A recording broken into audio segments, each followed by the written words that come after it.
How long is this one? It's going to be 8 to 12. Fellow Toastmasters, distinguished guests, Mr. Toastmaster. Tonight I'm gonna talk to you about the sales process to become a successful salesperson.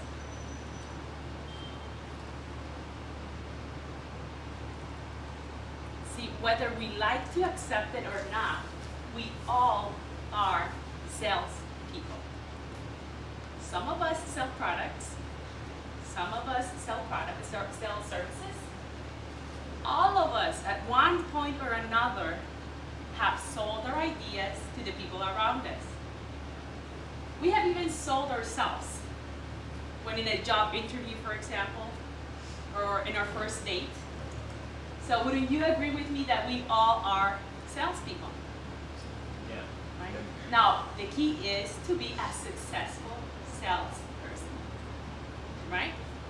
So who would like to learn how to become a successful salesperson? We all, great.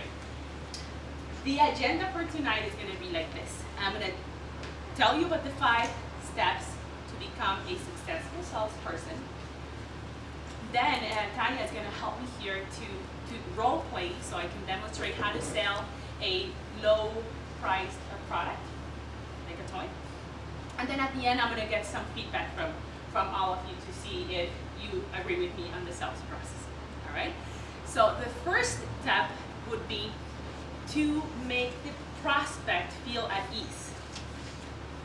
People don't feel at ease when the sales process starts because first they might not like the person, so that's the first thing. You got to make a great first impression. So you got to find some commonalities between you and the prospect. Like myself, I love dogs. So that's a very easy one. A lot of people like dogs, so that's an easy one to find the commonality. Another thing you gotta do is you gotta let the people know what to expect. When people don't know what to expect, they feel uncomfortable because they don't know if they're gonna be an aggressive salesperson and you're gonna try to push this out, and people don't like to be sold. People like to buy, they don't like to be sold. So what I personally do, I'm in the financial services industry. What I do is I always talk about an agenda. So in my case, the process is a little longer. It takes 2, 3, 4, 5 meetings with the customer. But the first thing I tell them is that, first of all, how long this might take. And then I ask them for permission to ask questions. See, the only way we can find out how to help a prospect is by asking questions, right? A lot of salespeople make the mistake of believing that the product is what people want, the features. People don't care about the product. There are so many products out there in the market, so it's not about the product, it's about them. So if you ask them for permission to ask questions and they give you the permission, basically they are opening the door. And that's what I do. I set the time, I tell them how long it's going to take, then I ask for permission to ask questions. Then I tell them that based on the questions, the answers to the questions, I'm going to present a couple of solutions. And then I tell them that I'm going to present the solutions, and if they like one of my solutions, we can move to a yes. If it's into their budget, if it's what they were looking for, if they feel comfortable, great, we can move to a yes. And if that's not the case, we can also move to a no, and we're still going to love them. No pressure. So I always make sure that they know that we're going to like them, whether or not they make purchase or not. So that's the first step. Make them feel at ease. Put an agenda. Let them know what to expect. The second step would be asking the questions that you ask for permission to ask. Again, that's the main key. That's the main point. If you become a good questionnaire, if you know what to ask, people are going to open up. Once they open up, you got it. But you gotta first make them feel at ease, make them feel comfortable. So ask a ton of questions, know what to ask. Don't ask silly questions. People don't like to waste their time. You gotta ask questions that relate to their problem. You gotta find out if they have a problem. And the only way you can do it is asking questions. So the second step would be ask a lot of questions and do your homework with the questions. The third step would be present a solution, right? So the answer to their questions, the answer to their problem. Again, the key is not the product. People find products everywhere. Wouldn't you agree with me that there's a product for everything out there? Yeah. Yep. So the key is not the product. Again, don't waste time talking about your product, about you. Invest most of the time in the questions. So once you got the questions, the third step again, it's present the solution. The fourth step would be ask for the sale. There's where a lot of people don't make it. A lot of people in the sales industry are afraid of rejection. So they never ask for the sale. They are great presenters, but what purpose is it? I mean, what does it solve if you don't make the sale? You don't have to be aggressive.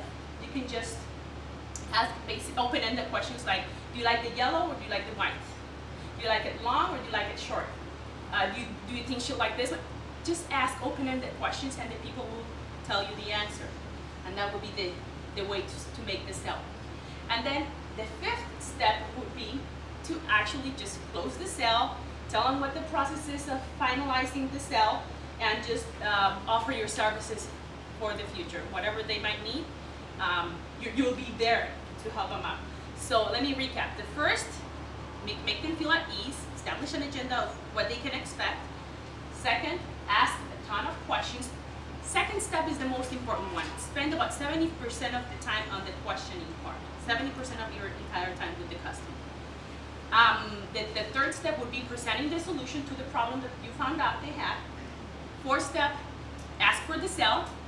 And fifth step, close the sale. So that's basically it's 5 steps. It sounds very easy, but in reality it's not that easy, especially if you are in the complex sale of services, because you have to become a master at questioning. All right, so that's it for the steps. Now I'm gonna role play with Tanya. She's gonna be in the store looking for a toy. So as you're gonna see my approach, I'm just gonna try to help her. Hello. Hi. How are you? Good. Can I help you? Is there anything you need? Well, I was looking for a toy for my nephew. Oh. He's gonna turn 2. Nice, nice. So is it his birthday that you're? Yeah. Great. So in order to help you find the best gift for your nephew, I'm gonna ask you a couple of questions. Is that okay? Sure. All right. So is it your favorite nephew? One of my favorites. It's one of your favorites. Yeah. Good. You're smart, huh? All right. So he's gonna turn 2, and you're looking for a toy for him. Do you spend a lot of time with him, or not really? Not too often. Not too often. Have you had a chance to see what is he into? Like, is he into music? Is he into sports? Is he into computers? I would say he's into music.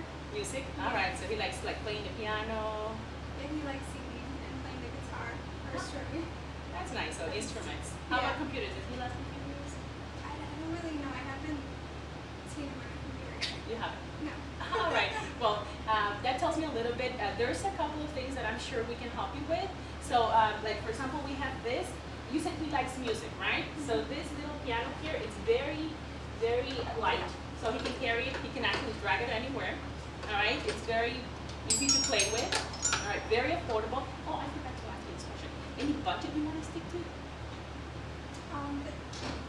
Under 20. Under 20? All right. So this could be the perfect one. It's under 20. All right. So this is for the musical players. You said that you don't know if he likes computers, but most kids love computers. Have you seen him on top of his mom trying to grab the computer? No. Not really? All right. So computers is not the thing. And how about things that make noises, that make sounds? I'm not sure. It could be, but he really likes music. All right. Yeah. So basically, this will be the best solution for you, especially it's very low price. This one makes noises, but again, I don't know if he'll like this one. So which one do you think he'll like better, this one or this one? I think he'll like that one. And how about the budget? Do you think it's good, the price? Do you like the price? Yeah. So would you like to take this one then? Yeah, let's take it. All right, sure. Okay, thank you. Thank you. So go to the counter. My name is Delia, Oh, okay. and I can be with you. Okay, thanks. All right, thank you. Oh, let me turn this up. This annoys me all the time. All right, so it was a little too fast, and as you can see, thank you very much, Tanya. No, for me, I am not used to make this type of sales, but it was nice. I made the sale, I hope. So as you can see, it's simple. It's focusing on the person's needs. I didn't prepare her for the computer, but I forgot to mention it. But again, if she said, no, I don't think she likes computer, just forget about the computers. Even if it's like the best little computer that you can find in the market, they don't care about your product. Have you heard that people like the most liked radio station is WIFM? No? What's in it for me? What's in it for me? That's every time. If the prospect has a need and you uncover that need, you'll be able to make the sale. If you try to push a product, then you will be lost. You'll be frustrated most of the time. So any feedback, any ideas, anyone would like to cooperate here with me? Sure. As a fellow salesperson, I've learned on many occasions the hard way about how pushing a product, I mean, it will come back to bite you in the butt so fast you won't know what hit you. You know, I gotta get my quota, I gotta sell. But you know what? I sell insurance, and unfortunately nowadays you can get insurance just about anywhere from anybody.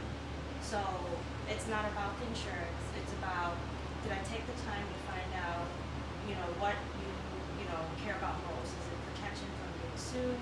Is it, good coverage to if your car needs repairs? Is it just even ask so simple things like, do you drive to work or do you live downtown? The little things, Right. because I care about you. Exactly. As soon as you say, this is the coverage we have, and this is how much it's done. It's done. So would you agree with me that it's I about the absolutely prospect? agree with you. Right. Absolutely, it's true. Thank you. Anybody else? Any feedback to maybe improve? When you finish the sale, I'm just asking, is there a way to design it so that you're guaranteed credit for the sale? Because Tanya could have gone off and said, just rang up the thing herself. She didn't happen to mention your name. So. Right. Or she may have forgotten it. There might be a someone with a similar sounding name, or someone else might have got it by mistake. Right.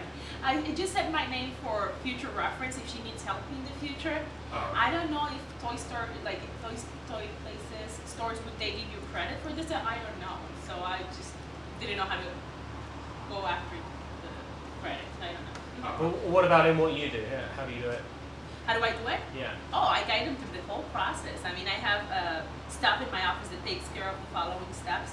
So I make the sale and then I transfer them to the staff that takes care of the final steps. But Sorry, what is it you sell? insurance and financial services. But you know what, Jason makes a good point, because, I do the whole thing and make sell. Still, sometimes people call back and then they're like, well, I was talking to some lady there, and I'm like, oh, some lady? I told you my name was Kim, what do you mean some lady? Right. And it could very well be that when we're winding up, right, finally, I've spent 20 minutes, Jason's decided that State Farm is the one, and then, maybe you slip into, okay, we're going to do paperwork, thank you so much for your business, here's your ID cards, goodbye. Right.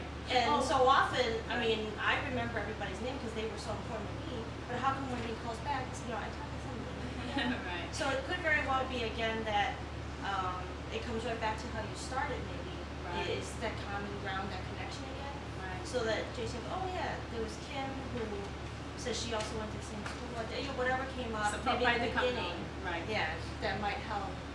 Right. By the time Tanya gets to the cash register, by the time Jason gets home and decides there's one more question, then he doesn't just want that lady. Right. Well, I give them cards. In my sales process, I make sure they identify me and I send them a thank you card. I mean, I follow up, but I was trying to make that low cost stuff. Sure. Oh, it's just interesting. I wasn't, Ringing you No, but thank you for the observation. Well, that's the sales process. I know it's not fun for everyone, but I love it. So I wanted to share it with you.